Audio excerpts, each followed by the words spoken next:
మాజీ ముఖ్యమంత్రులు జగన్, కేసీఆర్ వైఖరి ఇప్పుడు రెండు తెలుగు రాష్ట్రాల్లో చర్చనీయాంశంగా మారింది. తాజాగా ఏపీలో జరుగుతున్న అసెంబ్లీ సమావేశాలకు రాను అని జగన్ ప్రకటించడంతో ఇప్పుడు ఈ అంశం చర్చల్లోకి వచ్చింది. గతంలో కేసీఆర్ కూడా ప్రధాన ప్రతిపక్ష నేత హోదాలో అసెంబ్లీకి వచ్చిన దాఖలాలు లేవు. కేవలం బడ్జెట్ ప్రవేశపెట్టిన రోజు తూతు మంత్రంగా ఇలా వచ్చి అలా వెళ్ళారు. దీంతో అసలు ఈ జగన్, కేసీఆర్ వైఖరి ఏంటి? అసెంబ్లీ సమావేశాలకు డుమ్మా కొట్టడం వెనుక ఏదైనా వ్యూహం ఉందా? కార్నర్ అవుతాం అనే ఈగో ప్రాబ్లం వల్ల రాలేకపోతున్నారా? ప్రతిపక్ష నేత హోదాలో అసెంబ్లీకి వెళ్ళి ప్రభుత్వాన్ని ప్రశ్నించడంలో వాళ్ళకున్న సమస్య ఏంటి అనే డిబేట్ ఇప్పుడు రాజకీయ వర్గాల్లో నడుస్తుంది. ముందుగా జగన్ అసెంబ్లీ సమావేశాల గురించి ఏమన్నారో ఇప్పుడు చూద్దాం. అసెంబ్లీ సమావేశాల ప్రారంభ నేపథ్యంలో వైఎస్ జగన్ మీడియాతో మాట్లాడుతూ 40% ఓట్లు వచ్చినా తమ పార్టీని కూటమి ప్రభుత్వం ప్రతిపక్షంగా గుర్తించడం లేదని వ్యాఖ్యానించారు. అసెంబ్లీలో అధికార కూటమి, మరో పక్షం వైసీపీ మాత్రమే ఉందని, అలాంటి తమ పార్టీని ప్రతిపక్షంగా గుర్తించకపోవడం ఏంటని నిలదీశారు. ప్రభుత్వం చేసే తప్పులు, ప్రజా సమస్యలు వినిపిస్తామనే భయంతోనే ఆ గుర్తింపు ఇవ్వట్లేదని ఆరోపించారు. అసెంబ్లీ జరిగినన్ని రోజులు మీడియా ద్వారా ప్రతిరోజు ప్రతిపక్షంగా ప్రశ్నలు అడుగుతూనే ఉంటామన్నారు. ఇకపోతే తెలంగాణ విషయానికి వస్తే తాను అసెంబ్లీ సమావేశాలకు రాకపోవడంపై జగన్ అయినా స్పందించారు, కానీ కేసీఆర్ అయితే ఆ మాత్రం కూడా స్పందించిన దాఖలాలు లేవు.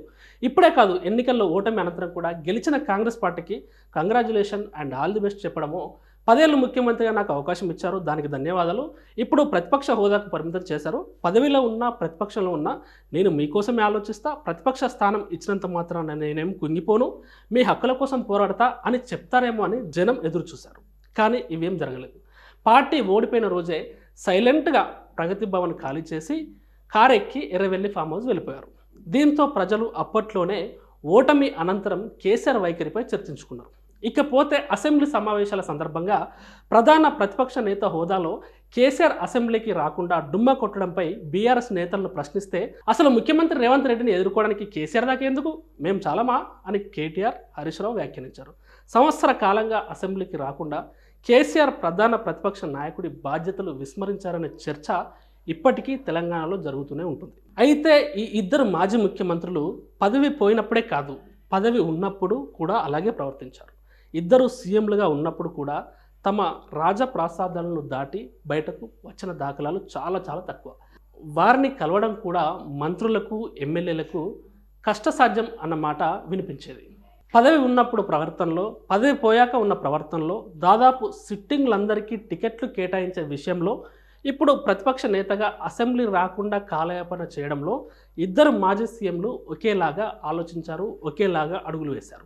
ప్రతిపక్ష నేతగా ఒక వ్యక్తి అసెంబ్లీకి వెళ్తే ఏమవుతుందో ఇప్పుడు చూద్దాం.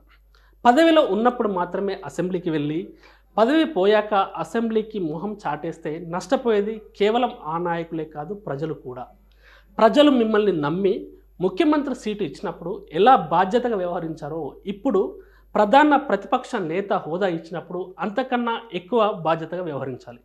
నాయకుడి పనితనం పదవిలో ఉన్నప్పటికంటే ప్రతిపక్ష హోదాలోనే ఎక్కువ బయటపడుతుంది. ప్రతిపక్ష నేతగా ప్రభుత్వంపై ఎంత పోరాటం చేసావనే దాన్ని బట్టే ప్రజలు రాబోయే ఎన్నికల్లో ఓట్లు వేస్తారనే విషయం కేసీఆర్, జగన్ గ్రహించడం లేదు. మరోవైపు జగన్ ప్రతిపక్ష హోదా గురించి చూడకుండా సభలో తనే ప్రతిపక్ష నాయకుడు అనే విషయాన్ని గ్రహించాలి. టెక్నికల్గా హోదా అనేది రాకపోవచ్చు, లేదా వాళ్ళు ఇవ్వకపోవచ్చు, కానీ సభలో తనే ప్రతిపక్ష నాయకుడు అన్న విషయం జగన్ మర్చిపోవద్దు. ఇకపోతే 14 ఏళ్ళు సీఎంగా పనిచేసిన చంద్రబాబు 2019 ఎన్నికల్లో దారుణంగా ఓడిపోయారు. చరిత్రలోనే అతిపెద్ద ఓటమిని మూటగట్టుకున్నారు. కేవలం 23 సీట్లకే పరిమితమయ్యారు. అయినా చంద్రబాబు అసెంబ్లీకి దాదాపుగా 3 ఏళ్ల పాటు వచ్చారు. ప్రభుత్వాన్ని ప్రశ్నించారు, ఎన్నో అవమానాలు పడ్డారు, వాటన్నిటిని తట్టుకున్నారు, ప్రభుత్వంతో పోరాడారు, మళ్ళీ ముఖ్యమంత్రి అయ్యారు. గతంలో వైఎస్ రాజశేఖర రెడ్డి కూడా ఉంటే జనంలో ఉండేవారు, ఉంటే అసెంబ్లీలో ఉండేవారు. అందుకే ఆయన రాజకీయాల్లో విజయవంతమయ్యారు. అదేవిధంగా గతంలో తెలంగాణ అసెంబ్లీలో ప్రతిపక్ష హోదా లేకపోయినా కాంగ్రెస్ ఎమ్మెల్యేలు అసెంబ్లీకి హాజరయ్యారు, ప్రభుత్వంపై పోరాడారు, ఇప్పుడు మళ్ళీ గెలిచారు. చట్టసభల ద్వారా నాయకులు మాట్లాడినప్పుడే మరింత ప్రజాదరణ దక్కుతుందని వారి విజయాలు మరోసారి ప్రూవ్ చేస్తున్నాయి. అసెంబ్లీకి డుమ్మా కొట్టకుండా సభలో ప్రభుత్వాన్ని ప్రజా సమస్యల మీద నిలదీయడం ద్వారా మాత్రమే జనం మద్దతు పొందవచ్చు. అదే సమయంలో ప్రభుత్వం నుంచి ఏమైనా విమర్శలు వచ్చినా లేదా సర్కారు పెద్దలు కార్నర్ చేసిన జనంలో కావాల్సినంత సానుభూతి కూడా దక్కించుకోవచ్చు.